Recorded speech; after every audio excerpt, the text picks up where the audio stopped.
If you still can't fall asleep, then welcome to Sound from the Darkness. Night 4. The Eight-Tailed Cat. In ancient Egyptian mythology, cats held a position of great importance. It was said that long ago, cats ruled over humankind. They were cunning, cruel, and incredibly intelligent. Humans were their slaves, serving their every whim. It wasn't until dogs appeared that the cats were overthrown and became human pets. From then on, Egyptians regarded dogs as their most loyal companions, while cats were seen as bringers of death. My friend sipped his tea and told the story slowly. Is it only in Egyptian mythology that cats are mentioned?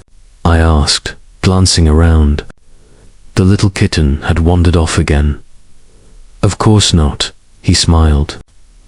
Today I'll tell you a story about an Eastern cat. It was said that the Buddha once declared that any being with 7 orifices could cultivate itself to immortality. In modern terms, that meant any living creature, including cats. According to ancient records, for every 20 years of cultivation, a cat would grow an extra tail. When it grew its 9th tail, it would reach enlightenment. But growing that 9th tail was not easy. Once a cat had 8 tails, it would receive a divine message. It must fulfill a human's wish. For each wish it granted, it would lose 1 tail in exchange. And so it became trapped in an endless cycle, helping, losing, and starting over. Yet the cat in my story was devout. It continued the cycle faithfully for countless years, helping countless people, yet never reaching completion. It once complained to the Buddha, asking how it could ever attain enlightenment this way. The Buddha merely smiled and said nothing. My friend leaned closer and lowered his voice. That's just what my ancestors told me.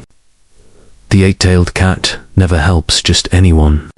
It only aids the descendants of its first master. In my hometown, stories about the 8-tailed cat are everywhere. Everyone hopes to meet it, because if it chooses to help you, any wish, no matter what, will come true. I remembered my friend had once returned home to claim an inheritance, so I asked, "Did you see it yourself?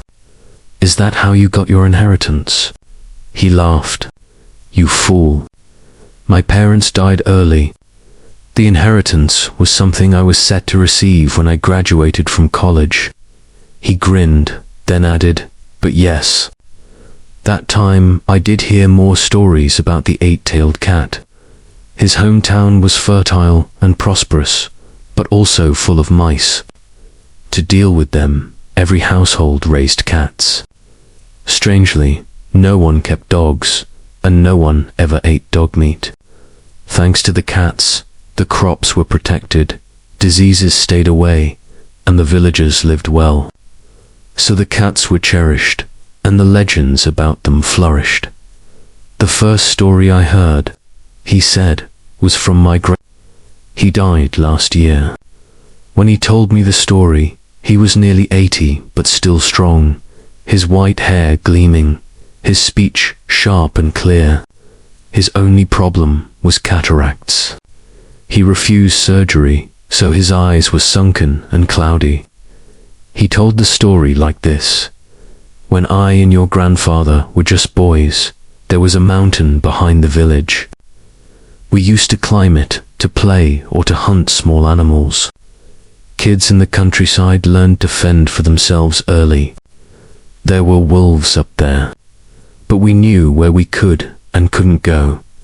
We'd heard of the 8-tailed cat, said to have belonged to a young man centuries ago.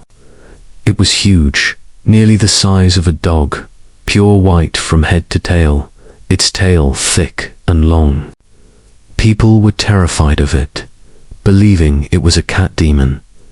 After the boy died, the cat disappeared, yet people kept claiming to see it, and every descendant of that boy rose to wealth and fame, becoming the most respected family in the village. Everyone said it was the cat's blessing, but the family never spoke of it. According to taboo, anyone who told the tale would lose years of life. But I'm old enough, so telling you now doesn't matter, he laughed. That day, the weather was fine at first, but in June it can change in minutes. I went up the mountain alone. Your grandfather was already heading to the city for school. I planned to pick some mushrooms or catch a rabbit. But before I reached halfway up, a storm broke. The rain came down in torrents. I found shelter under a tree with thick leaves. The sky turned grey, the air heavy, almost night-like. Amid thunder and lightning, I heard wolves howling. Wolves don't hunt in a downpour. But then came a second howl. They were close. Before I could move, for wolves surrounded me. I'd seen wolves before when I went hunting with my father, but this time I was alone. They were grown, ribs showing under drenched fur, clearly starving. I froze. I knew wolves never strike immediately. They wait, patient, calculating the perfect moment for a fatal bite. I thought my life was over. Then, suddenly, they retreated, growling low, the sound of fear. And then I saw it. It was as big as a small lion, its fur pure white, untouched by rain. Its eyes shone like black gemstones, gleaming with an uncanny light. And behind it, 8 tails spread like royal banners. I remembered what the villagers said. The 8-tailed cat appears during strange storms to find someone worthy of a wish. The wolves fled. The cat walked calmly toward me. I felt tiny before it, humbled by its beauty. It stretched, shook its head, then looked straight at me. I knew it was waiting for my wish. My family, I realized, descended from that ancient boy. I was too shocked to think. So I asked softly, "Can I touch you?" It squinted its eyes. The rain stopped, sunlight broke through, and its white fur turned translucent. I took that as a yes. I reached out, trembling, and touched the fur near its neck. It was unlike anything I had ever felt. Not silk, not fur, not skin, but something warm and soft beyond words. I wanted to sleep against it forever, but it stepped back. Perhaps it disliked closeness. Its 8 tails flicked restlessly. It was still waiting. I didn't know what to wish for, so I said, "Maybe come home with me first. I'll tell you when I decide." It looked at me, then flashed with light so bright I couldn't open my eyes. When I looked again, there was only a normal white cat with 1 tail. I knew it was the same. I picked it up joyfully and took it home. In the days that followed, I played with it every day. Adults didn't care as long as I stayed out of trouble. But it never liked my games. When I tossed it a ball of yarn or paper, it just stared, like an old man watching a child. I realized I'd been disrespectful. It would sit at the door, staring into the distance. I knew it wanted to leave, to fulfill its final wish and continue its endless training. I pitied it. One day I asked, "Can you really grant any wish?" It didn't answer, only looked at me lazily. "Then my wish," I said slowly, "is for you to have 9 tails." The 8-tailed cat froze. Its dark eyes filled with surprise, then softened with something I later understood as gratitude. Perhaps it finally realized the Buddha's meaning, that only when someone wished for its completion could it reach enlightenment. All others had been selfish, using it for their own gain, never thinking that each tail had taken decades of cultivation. The cat rose slowly, bowed, and licked my hand, warm and gentle. I saw its eyes glisten, perhaps with tears. Then, before my eyes, a ninth tail unfurled, dazzling and magnificent. Its body shone white with light so bright that villagers swore later they saw a white glow from our house that night. I watched it leave, feeling a pang of sadness. I knew I would never see it again. But from that day on, my life seemed blessed. I lived long, healthy, with kind children. Maybe it protected me. Last night, I dreamed it came to say it was time to take me away. When he finished, I half believed him.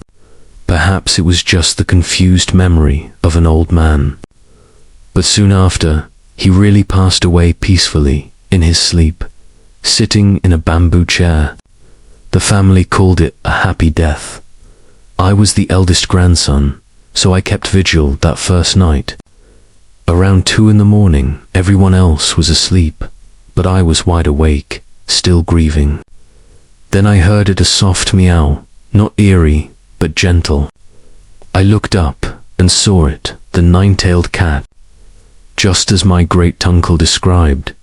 Fur white as snow, eyes black as ink, 9 tails floating behind like a halo. It walked straight to the coffin, licked his hand, and vanished like mist. For a long while, I couldn't speak. I told no one, they would have only mocked me, and talking of cats during funerals was taboo in our village. After the funeral, I left home, and no one ever saw the 8-tailed cat again. Its legend ended there. What a mysterious creature, I murmured. Indeed. But do you believe it? My friend asked. Of course. If anyone else said it, I might doubt, but coming from you, I believe every word. He smiled and patted my shoulder. Then that's enough. To have one true friend in life is enough to die without regret. When he left, the room returned to silence. His little cat came back from outside. I looked at it and wondered, could it be the same 8-tailed cat? If anyone ever meets it, remember this: wish for it to have 9 tails, because those spirits wandering among humans are very lonely.